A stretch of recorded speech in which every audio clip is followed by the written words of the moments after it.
Di video kali ini, kita akan melanjutkan cerita dari video sebelumnya yang menceritakan bagaimana Light mulai menjebak Sasha. Nah, kira-kira di video kali ini, apa yang dilakukan oleh pihak kerajaan Elf setelah kemunculan menara raksasa? Dan seperti apa pertemuan Light dengan Sasha saat sedang menjadi petualang? Oke, daripada lama-lama lagi, berikut pembahasan cerita kali ini. Setelah kemunculan menara raksasa di dalam hutan yang terletak dekat wilayah kerajaan Elf, suasana di kerajaan itu perlahan menjadi suram. Sejak menara tersebut muncul, para monster berlevel tinggi yang tinggal di dalam hutan tiba-tiba keluar dan berkeliaran tanpa arah. Bahkan, sebagian dari mereka sampai muncul di sekitar jalan utama kerajaan, membuat jalur distribusi antara ibu kota dan dermaga menjadi terganggu. Seluruh pasukan kerajaan, kecuali kelompok White Knight, telah dikerahkan untuk mengatasi masalah ini. Namun, meski sudah berusaha sekuat tenaga, para monster sama sekali tidak menunjukkan niat untuk kembali ke habitat mereka. Seolah-olah mereka semua sedang melarikan diri dari sesuatu yang muncul bersamaan dengan menara raksasa itu. Karena pasukan kesatria kerajaan tidak mampu mengendalikan situasi, para petualang akhirnya dilibatkan untuk menyelidiki penyebab kekacauan ini dan mencari tahu kebenaran di balik kemunculan menara tersebut. Pihak kerajaan bahkan memberikan imbalan besar bagi siapapun yang bisa membawa informasi penting. Akibatnya, banyak petualang yang tertarik ikut serta dalam misi ini. Namun, karena ada sesuatu yang menakutkan hingga membuat para monster berlevel tinggi pun ketakutan, tidak satu pun dari mereka berhasil mencapai menara itu. Kembali ke cerita utama, di hutan dekat menara raksasa, sekelompok petualang elf tengah melakukan penyelidikan. Salah satu dari mereka tampak tidak percaya jika monster berlevel 150 hingga 200 bisa merasa takut dan enggan kembali ke dalam hutan. Meski begitu, karena hadiah dari serikat sangat besar, mereka tetap memutuskan untuk melanjutkan penyelidikan. Untuk berjaga-jaga, mereka membawa budak manusia sebagai pemandu sekaligus umpan kalau ada monster berbahaya yang menyerang. Dengan begitu, mereka bisa melarikan diri, sementara budak itu menjadi santapan monster. Dari situ, mereka bisa mengetahui jenis makhluk apa yang bersembunyi di balik ketakutan para monster, dan informasi itu tentu akan dibayar mahal. Namun, di tengah perjalanan, salah satu petualang elf mulai kesal karena budaknya berjalan terlalu lambat. Ia segera mengancam akan memukulinya jika tidak segera mempercepat langkah. Sang budak pun ketakutan dan memohon maaf sambil berlutut. Para petualang lain hanya menertawakan hal itu dan bahkan berencana membeli lebih banyak budak jika rencana mereka kali ini berhasil. Namun, sebelum mereka sempat melanjutkan pembicaraan, tiba-tiba salah satu petualang elf diterkam dan dilahap hidup-hidup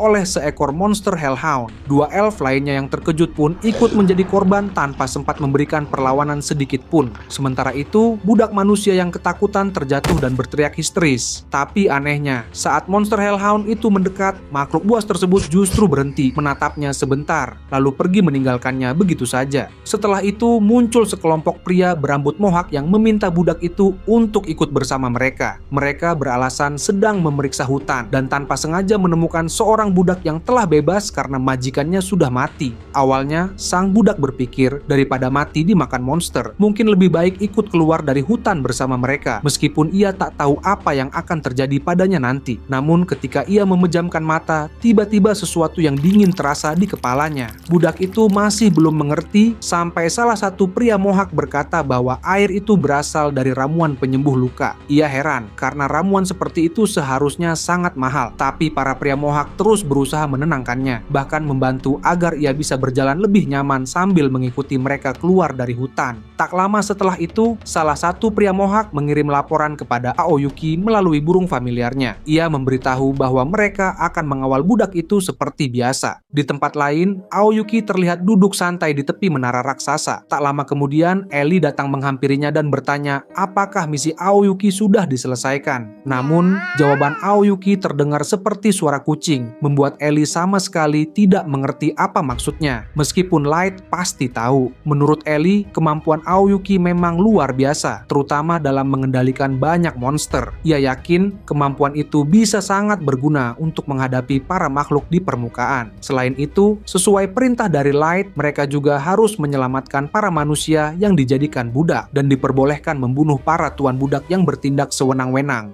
Bagi Ellie, Light adalah sosok yang hebat. Ia tahu bahwa misi kali ini merupakan cara Light untuk menilai kemampuan mereka semua. Namun, dalam hatinya, Ellie bertanya-tanya, apakah Aoyuki benar-benar memahami misi ini dan bagaimana dengan kelompok pria Mohawk? Satu kesalahan kecil saja bisa menimbulkan masalah besar nanti. Ia bingung, apakah perlu mengawasi mereka lebih ketat, tapi jika terlalu tegas bisa jadi bertentangan dengan tujuan Light. Mungkin mengawasi saja sudah cukup. Saat Ellie tampak kebingungan, Aoyuki tiba-tiba berkata bahwa Light sudah mempertimbangkan semuanya dan tidak sopan bagi bawahan untuk menebak-nebak isi pikirannya karena sosok Light bagaikan dewa. Ellie lalu bertanya, apakah menerka isi pikiran Light juga tidak boleh? Bukankah dengan begitu ia bisa lebih memahami tuannya dan itu justru bentuk kesetiaan seorang wanita? Aoyuki menjawab dengan tenang. Baginya, mewujudkan keinginan Light saja sudah cukup. Hidup untuk tuannya, bertarung demi tuannya, menjadi tombak sekaligus perisainya, dan itulah makna keberadaannya. Segala hal di luar itu hanyalah sesuatu yang tidak penting dan menjijikkan. Mendengar kata-kata itu, Ellie akhirnya mengerti mengapa Aoyuki sering berperilaku seperti hewan peliharaan. Hal itu membuatnya sulit memahami cara berpikir Aoyuki. Aoyuki pun menambahkan, setiap kali melihat Ellie dan Mei bertengkar di hadapan Light, ada dorongan dalam dirinya untuk membunuh Ellie saat itu juga. Ia menegaskan, jika Ellie sampai merepotkan Light, ia tidak akan segan-segan membunuhnya. Ellie hanya tersenyum menanggapi, menganggap ucapan itu sebagai candaan. Ia lalu bertanya, memangnya Aoyuki yakin bisa menang melawannya? Aoyuki menjawab singkat, kalau belum dicoba, mana kita tahu hasilnya. Kebetulan menurutnya, saat ini adalah waktu yang tepat untuk mencari tahu apa yang akan terjadi jika mereka benar-benar bertarung. Keduanya pun saling memancarkan niat membunuh satu sama lain. Namun sebelum pertarungan itu terjadi, Aoyuki tiba-tiba menerima pesan dari kelompok Mohawk. Karena masih menjalankan tugas, mereka memutuskan untuk menahan diri dan fokus pada pekerjaan mereka. Setelah itu, Ellie pergi sambil merasa lega karena akhirnya bisa sedikit memahami isi pikiran Aoyuki. Sebelum berpisah, ia berkata bahwa jika Aoyuki punya waktu luang, ia bisa menemuinya. Ellie akan menyiapkan tempat agar mereka bisa berbincang lebih dalam di lain waktu. Di tempat lain, para pria berambut Mohawk memberikan laporan kepada Aoyuki bahwa mereka telah berhasil mengantar budak yang sebelumnya mereka selamatkan. Saat ini, budak itu sudah diserahkan kepada rekan mereka yang berprofesi sebagai pedagang, dan besok mereka berencana melanjutkan prosedur seperti biasanya. Bisa dibilang, keempat pria Mohawk ini merupakan bawahan Light yang juga dipanggil melalui Gift Unlimited Gacha. Masih banyak yang lain seperti mereka, dan semuanya tersebar di berbagai wilayah dunia untuk mengumpulkan informasi.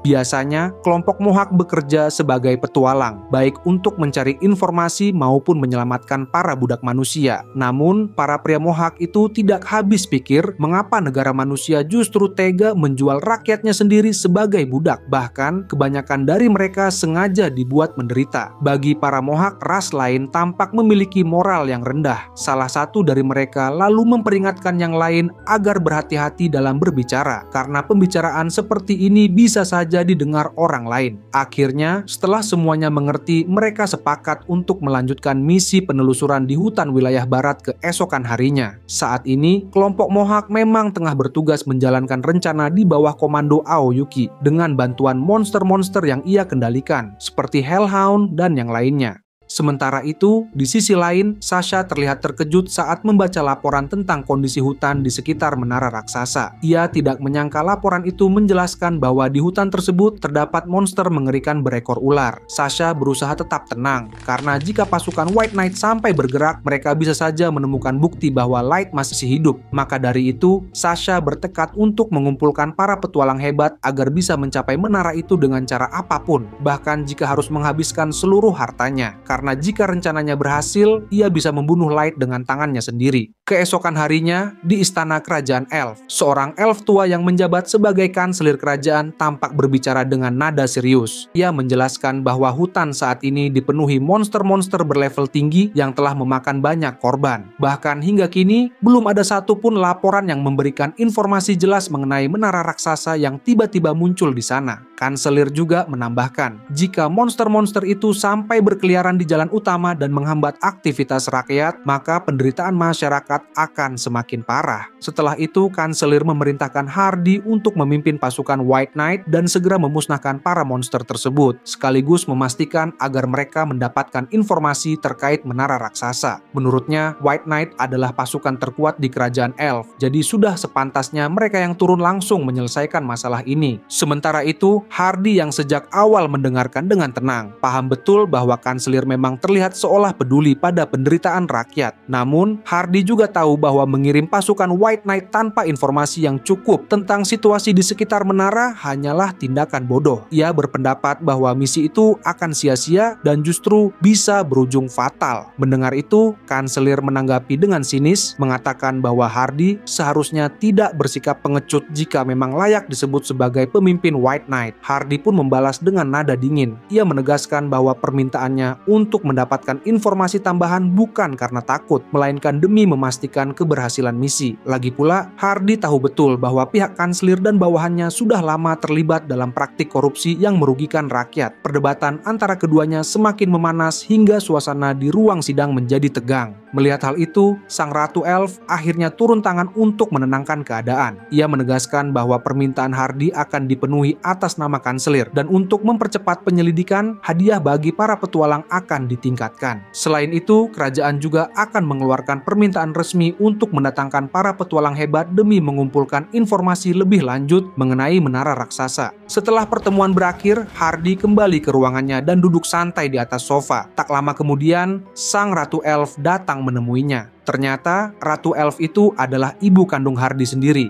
Dengan sopan, Hardy langsung mengucapkan terima kasih karena ibunya telah membantunya saat pertemuan sebelumnya, sehingga ia tidak perlu pergi ke hutan dekat menara dengan informasi yang masih minim. Tentu saja sang ratu yang juga merupakan ibunya tidak akan membiarkan Hardy terlibat langsung dalam situasi berbahaya seperti itu. Hardy lalu mengungkapkan pendapatnya bahwa kanselir kerajaan tidaklah kompeten dan pemikirannya yang cenderung menentang ratu bisa menjadi ancaman besar bagi kerajaan. Ia menyarankan agar mereka membuat sebuah perjanjian atau kesepakatan yang mengikat, supaya pihak kanselir tidak bisa berbuat semaunya sendiri. Sang ratu pun menjawab dengan lembut, mengatakan bahwa selama Hardy yang kini dikenal sebagai elf terkuat di kerajaan masih berada di sisinya, maka tidak ada yang perlu dikhawatirkan. Namun, yang menjadi masalah utama saat ini adalah kemunculan menara raksasa dan meningkatnya aktivitas monster yang bisa menjadi ancaman besar bagi negara. Ia bahkan mulai menduga bahwa semua ini mungkin merupakan pertanda kebangkitan Raja Iblis. Bagaimanapun juga, mereka tidak bisa mengabaikan kemungkinan itu. Jika Raja Iblis benar-benar akan bangkit, maka sesuai legenda, seorang pahlawan pasti akan terlahir dari ras manusia. Dan manusia itu kemungkinan besar adalah seorang master. Karena itu, master harus segera ditangkap atau dibunuh sebelum semuanya terlambat. Namun, sang ratu juga menyadari bahwa jika mereka memusnahkan seluruh umat manusia hanya demi mencegah kelahiran seorang master, maka ketika Raja Iblis benar-benar muncul, justru pihak mereka sendiri yang akan ikut musnah. Sang ratu juga mengingat sekitar 3 tahun yang lalu pernah terdengar kabar tentang munculnya calon master. Meskipun ternyata bukan master yang sebenarnya, orang itu tetap dibunuh sebagai langkah pencegahan. Setelah peristiwa itu, tidak pernah ada lagi calon master yang muncul, dan hal itu masih menjadi misteri baginya. Hardy lalu menyampaikan pendapatnya. Jika saja saat itu ia ikut dalam misi pengecekan calon master tersebut, ia tidak akan langsung membunuhnya, melainkan terlebih dahulu mengukir kata hama di tubuh calon master tersebut. Sang ratu pun menegur Hardy dengan halus, mengatakan bahwa seorang pemimpin White Knight seharusnya tidak melakukan hal rendahan seperti itu.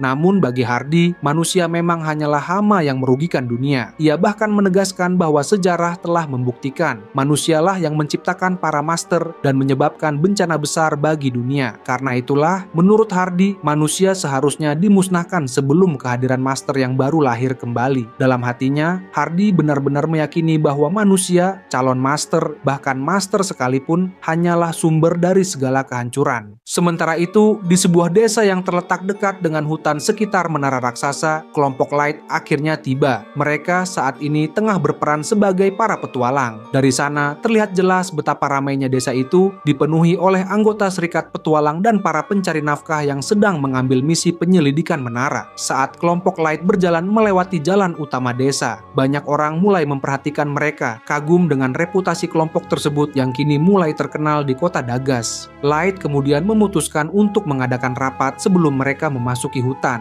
Bagaimanapun juga, kali ini mereka sedang menjalankan rencana dari Ellie, sebuah rencana yang bertujuan untuk membalaskan dendam pada Sasha, sekaligus meningkatkan pencapaian mereka agar bisa naik peringkat sebagai petualang. Saat itu, Gold mengingatkan Light agar tetap waspada terhadap para elf yang sempat mereka lihat di serikat ibu kota elf. Ia yakin bahwa para elf tersebut telah mengikuti mereka hingga ke desa ini dan akan menyerang begitu kelompok Light masuk ke wilayah hutan elf. Hal itu bukan tanpa alasan. Beberapa waktu lalu, ada dua petualang elf yang sempat mencari masalah dengan kelompok Light. Namun Light berhasil melumpuhkan mereka hanya dengan sihirnya. Sepertinya mereka masih menyimpan dendam hingga sekarang. Di tengah obrolan yang diselingi canda antara Gold dan Nemumu seperti biasanya, Light meminta keduanya untuk diam. Namun tiba-tiba Sasha melangkah mendekat dengan tatapan curiga, sementara Nemumu mencoba menahannya. Sasha memaksa Light agar membuka topengnya, ingin memastikan sesuatu yang selama ini membuatnya penasaran. Light pun menjawab bahwa topeng itu ia kenakan untuk menutupi luka bakar di wajahnya. Namun Sasha tak mempercayainya. Dengan nada marah,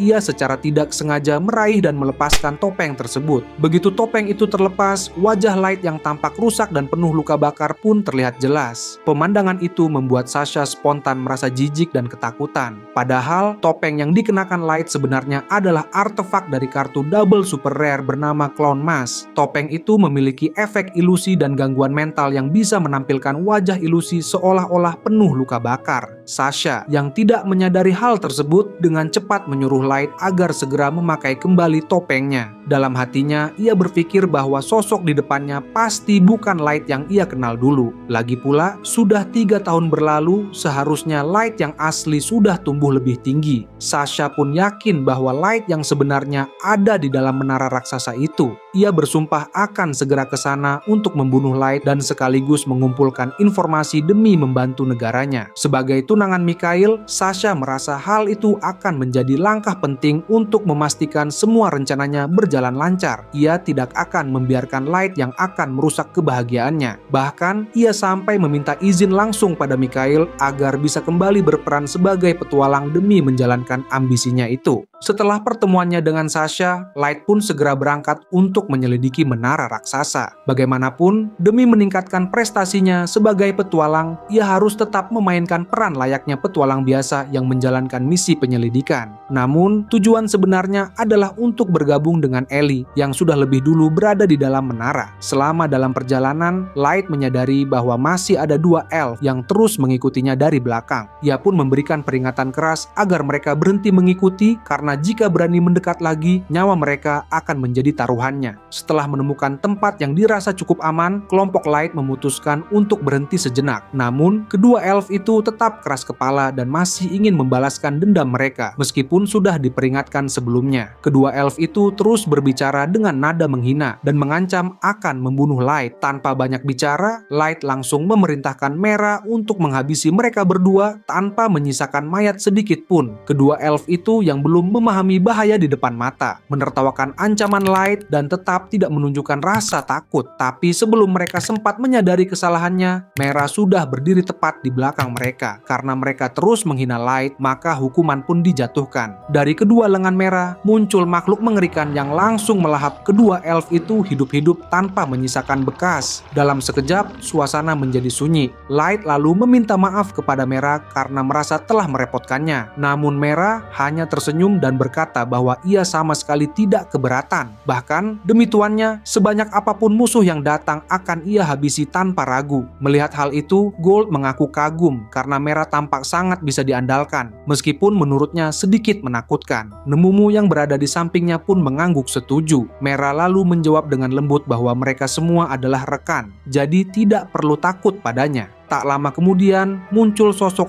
Ice Heat yang menegaskan kesetiaannya dan mengatakan bahwa ia akan selalu ada untuk tuannya. Disusul oleh Suzu, lalu Jack yang datang terakhir sambil berkata bahwa jika Light dalam kesulitan, mereka akan selalu datang, karena itu adalah perannya sebagai seorang kakak. Melihat kehadiran mereka bertiga, Light pun menyambut mereka dengan tenang. Kini, keempat bawahannya yang memiliki level 7.777 telah berkumpul sepenuhnya dan datang untuk menjemput dan menemani menemani Light menuju menara raksasa untuk mempersiapkan misi yang telah disusun oleh Ellie. Itu saja untuk pembahasan cerita kali ini. Jangan lupa untuk like, share, and subscribe. Sampai jumpa di video berikutnya.